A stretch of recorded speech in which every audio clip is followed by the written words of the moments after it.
Well, hello and welcome to another Gumbo's Flying Circus video. And today I'm going to be flying the introduction and cockpit overview for the training missions that come with the brand new module. That's the P47D-30 Thunderbolt. And I thought it'd be a good idea to go through all the training lessons and to see what this is all about and to get to know the aircraft better and see.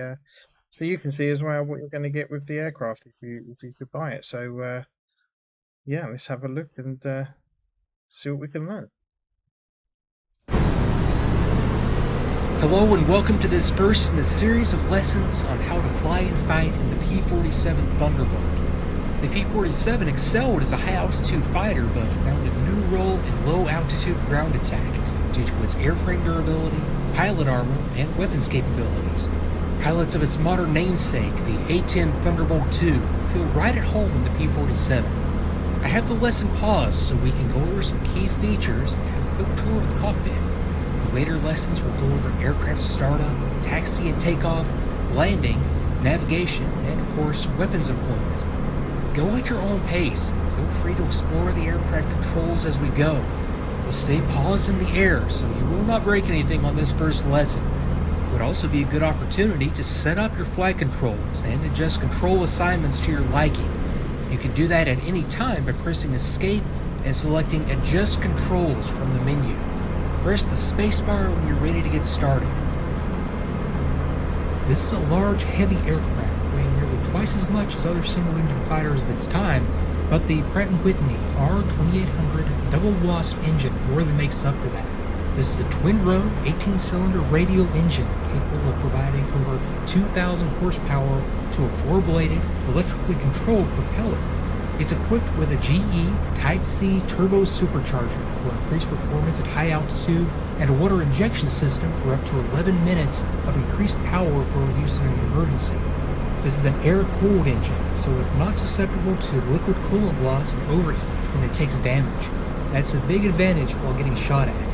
Press spacebar to continue. Flight controls are standard with a stick to control pitch and roll and a rudder to control yaw.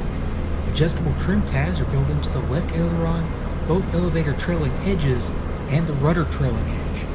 Flight control surfaces are all metal to allow for a higher speed in a dive, and this model of P-47, the D-30, includes a new blunt-nosed aileron design to prevent flutter at high speeds.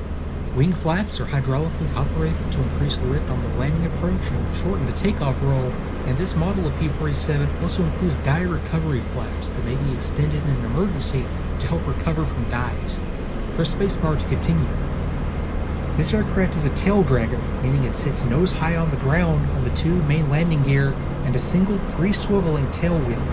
The tail wheel is lockable in the fore and aft position to keep the aircraft aligned with the runway on takeoff and landing. The main landing gear are positioned very wide apart and provide for a very stable takeoff and landing roll and very good handling while on the ground.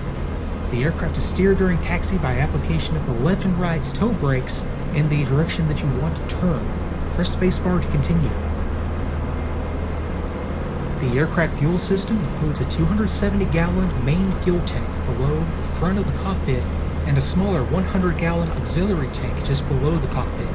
Both are self-sealing to prevent rapid loss of fuel in the case of battle damage, and extra fuel may be carried in external fuel tanks mounted under the wings or the center line. The tank that supplies fuel to the engine is selectable from the cockpit. Press spacebar to continue. Electrical power is provided by an engine-driven 24-volt DC 100-amp generator. The generator does not operate until the engine reaches about 1100 RPM, but a storage battery is provided to pick up the load on the ground or in the case of a generator failure. The engine may be started using the aircraft battery, but it's more typical for the crew chief to connect an external battery before starting. Press spacebar to continue.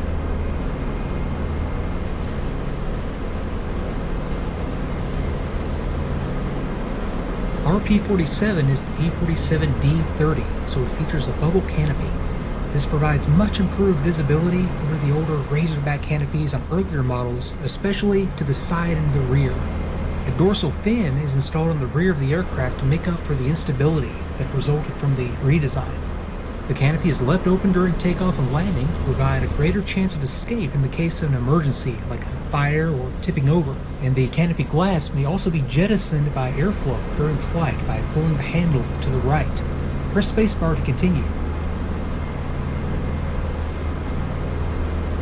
Then of course we have the Armament Systems. 8 50 caliber machine guns are available, 4 in each wing, with a maximum load of 425 rounds per gun. The guns are aimed by a K-14 gyro sight.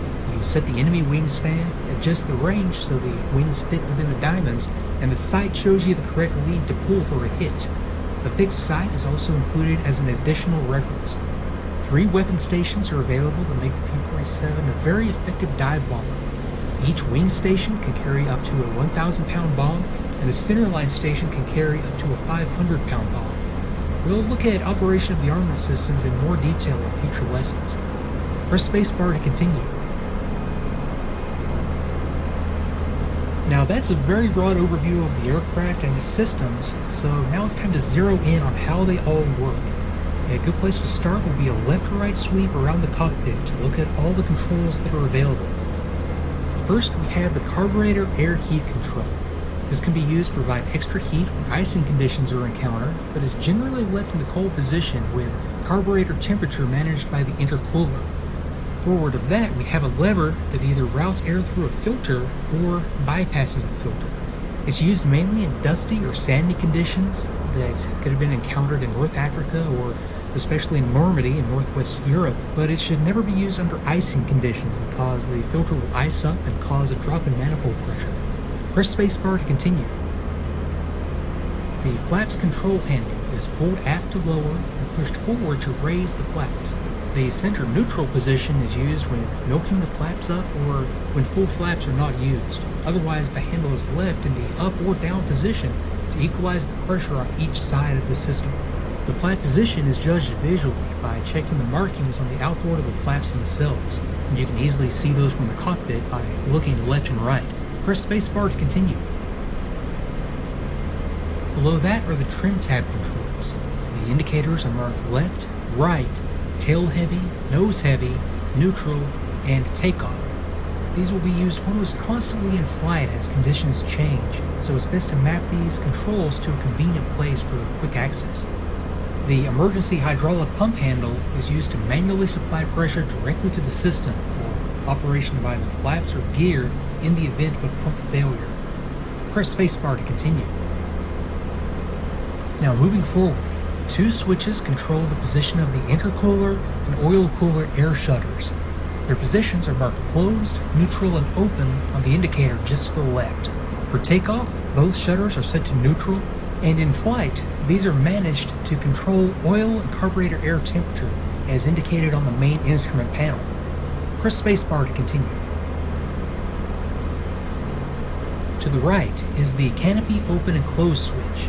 You may also open and close the canopy manually using the handles on the left and right side. Then just below is the guarded gun and camera switch. You'll need to open the switch guard, then position the switch down to the guns and camera position to fire the guns.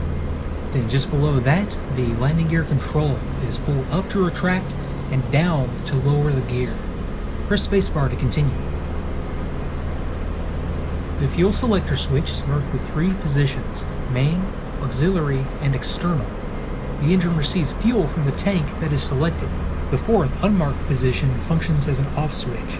Then to the right is another switch to select the appropriate external fuel tank if installed. The switch only functions when the fuel selector is set to external. Important operations like takeoff and landing are carried out on the main tank. Then after takeoff, the best flying qualities and center of gravity are achieved by running down the external tanks, running the auxiliary tank down to a safe reserve of about 10 gallons, and then switching back to the main.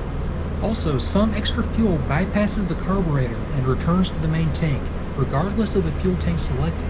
That means you'll need to run on the main tank for 10 minutes after takeoff to create enough room to prevent overflow. Then, run on the main 10 minutes every hour for the same reason. Press spacebar to continue.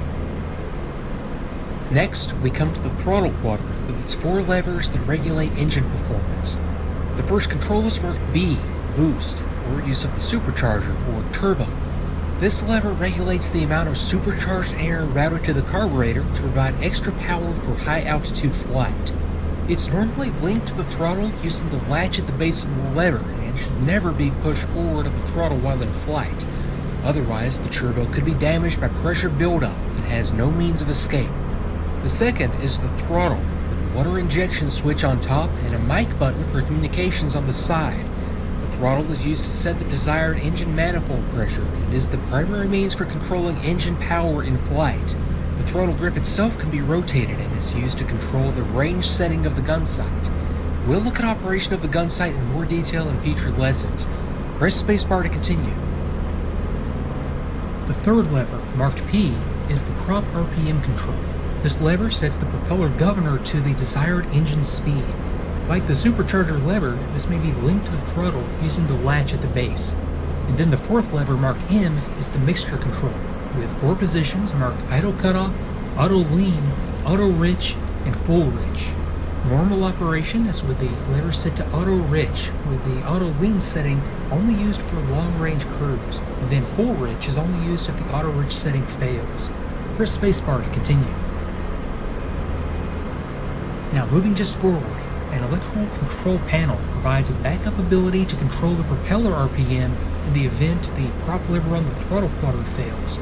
The switch is set up to the auto position for normal operations, and prop RPM is then controlled from the lever on the quadrant, but the switch may also be set down to an emergency fixed pitch setting. Toggle the switch forward to increase RPM and toggle aft to decrease RPM. The circuit breaker pops out to show a red color when the circuit is overloaded. The propeller remains in the last position until you push the breaker to reset, and of course the breaker should be in for normal operations. Press spacebar to continue. And next, if airspeed is too high in a dive, shockwaves may form near and on the control surfaces that prevent them from moving. This is known as compressibility and is to be avoided, but if you do find yourself in that situation, the recovery flap switch may be positioned down to extend recovery flaps under the aircraft. The flaps increase drag to help control the speed and pitch the nose up to aid in recovery. Press spacebar to continue. Moving down, we come to the main electrical control panel. Switches and circuit breakers for most of the electrically controlled systems are located here. The gun sight and compass light rheostats control brightness of those bulbs, while the instrument rheostat controls the illumination of the dials and lettering on the instruments on the front panel. The instrument lettering is UV sensitive and glow in response to the UV lamps mounted on the left and right of the instrument panel. Exterior lights on the wing and tail may be set to off, dim, or bright, and the landing light may be extended or retracted using the switch. There's also a conventional cockpit light that may be turned on and off. Then just below those are switches for test of the landing gear warning, fluid level, oxygen warning, and turbo warning lights. Press spacebar to continue. Next, we have a rheostat for emergency control of the fuel boost pumps. It's normally set all the way to the left in the start and altitude position, but may be rotated clockwise to manually operate the pump in the case of low fuel pressure. Then the last switches on the panel connect the electrical generator to the circuit, turn on the pitot probe heater, and operate the oil diluter. Now the probe heat switch should be turned on when airborne to prevent ice buildup on the air data sensors, the pitot probes, that may interfere with airspeed and altitude readings, and is turned off on the ground to prevent overheat. Then the oil diluter injects gasoline into the oil to increase flow and is for cold weather operation only. Press spacebar to continue. And then finally, we come to a series of circuit breakers that can isolate aircraft systems in the event of a malfunction. These automatically extend if an overload is detected and must be pushed in to reset. Each breaker is marked with its applicable system. Press spacebar to continue. Now moving up to the main instrument panel. The main flight instruments are all conventional. We'll look at these as needed in future lessons, so let's look at the items that are unique to or may work differently in the P-47 from other aircraft. At the bottom left, we have the battery switch. This is normally left on after startup to connect it to the electrical system and allow it to charge. It should be turned off when using a battery card to start the engine. Below that is the ignition switch marked off, L for left magneto, R for the right magneto, and both for both mags. The magnetos are inductor coils that produce the high voltage required by spark plugs to ignite the fuel in the combustion chamber and run the engine. Press spacebar to continue. Moving up, we have the landing gear warning light, which will glow red when the gear is not up and locked, down and locked, or when the gear is not down and locked with the throttle 3/4 of the way closed. Then on the right side of the instrument panel, we have the starter switch. This is pushed down to energize the starter flywheel. Then when the flywheel is up to speed, the switch is set to engage to transfer that energy to the engine and turn it over for the engine start. We'll see more on this in the next lesson on aircraft startup. Press spacebar to continue. The fuel level warning light flashes when approximately 40 gallons of fuel remain in the main tank. The compound fuel gauge just to the right of the light shows auxiliary tank quantity on the left and main tank quantity on the right. There are no gauges for the external fuel tank, so those are switched off based on elapsed time and your estimate of the quantity remaining. Press spacebar to continue. At the top right, we have the turbine overspeed warning light with turbo RPM just to the left. This light will glow steadily when the supercharger RPM exceeds the red line value of 22,000. Pull the supercharger boost lever back when the light comes on. Press spacebar to continue. We have already seen the K-14 gun sight at the top, so let's move on down to the parking brake control at the bottom of the panel. To set the parking brake on the ground, pull the knob to press and release the brake pedals, then release the knob. Then, on either side are jettison handles for the two wing and the centerline store stations. You simply pull the lever for the station you wish to jettison and the hooks will be manually released. Then below the handles are the switches for the normal electrical arming of the three stations. When the switch guards and switches are raised, the stores will be released when the bomb release button on the stick is depressed. You can release stores singly by only arming the desired station or simultaneously by arming the stations you wish to release. And typically, the two wing store stations are released simultaneously to prevent controllability problems with an asymmetric load. Two chemical tank arming switches are available to allow spraying of things like smoke screens or tear gas from tanks hung on the store stations, but are not used in this version of the P-47. Press spacebar to continue. Now let's move on to the right side of the cockpit. Just right of the instrument panel is the engine primer. This will be used to introduce a small amount of fuel into the combustion chambers to help with engine startup. Then below the primer is the cowl flap control. Pull the knob to open and push to close the flaps. There is no gauge for the cowl flap position, but you'll be able to see it very easily looking straight ahead. Press spacebar to continue. The recognition lights panel controls three colored lights below the right wing. They're used to inform ground and air defense crews that the inbound aircraft in the dark sky is friendly. The lights are off with the switches in the center position and on steady with the switches up. You may also set the switches down to the key position and use the keying switch to blink out different sequences as prearranged signals. Earlier models included a white upward recognition light on top of the fuselage. The control remains in this model, but the light itself was eliminated. Press continue. Next, we come to the oxygen demand regulator.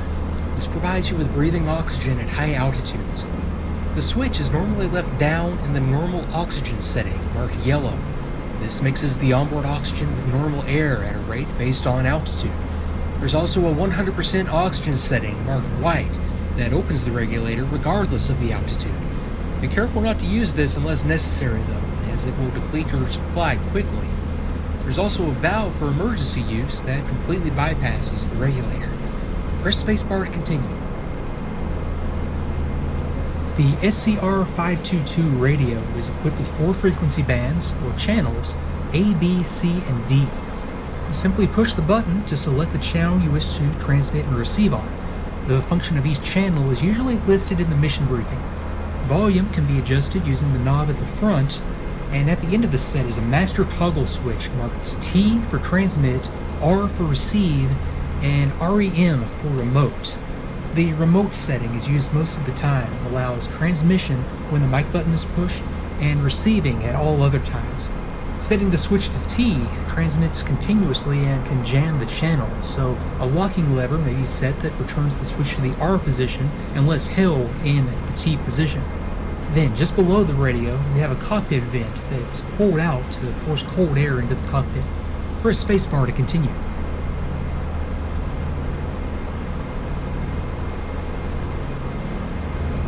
The Detrola radio set above the map case is a low frequency set for receiving only from 200 to 400 kilocycles.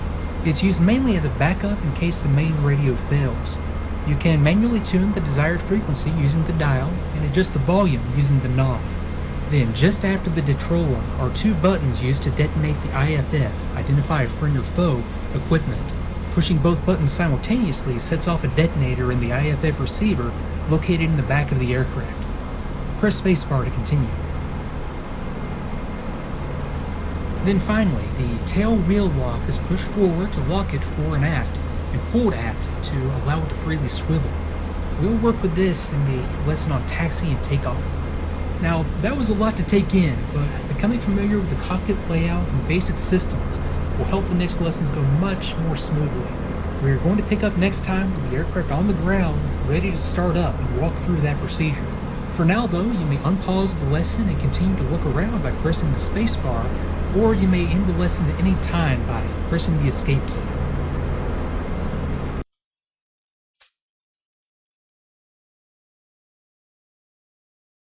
Okay, so that was quite a bit to take in, and that was the introduction and cockpit overview for the P47D-30 Thunderbolt, new to DCS World.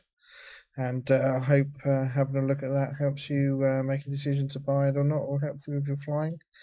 And definitely worth checking out and having a look through these if you're new to the aircraft and new to Warbirds as well. So the next one is going to be the startup, so I'm going to have a look at that next. Do stick around and watch the next video. I would very much appreciate it. And don't forget to like and subscribe if that was helpful to you. Very interesting, a lot of information to take in, getting to know the aircraft insides, and yeah, looking forward to the next one. So take care of yourselves, enjoy your DCS, see you again soon. Ta-ra.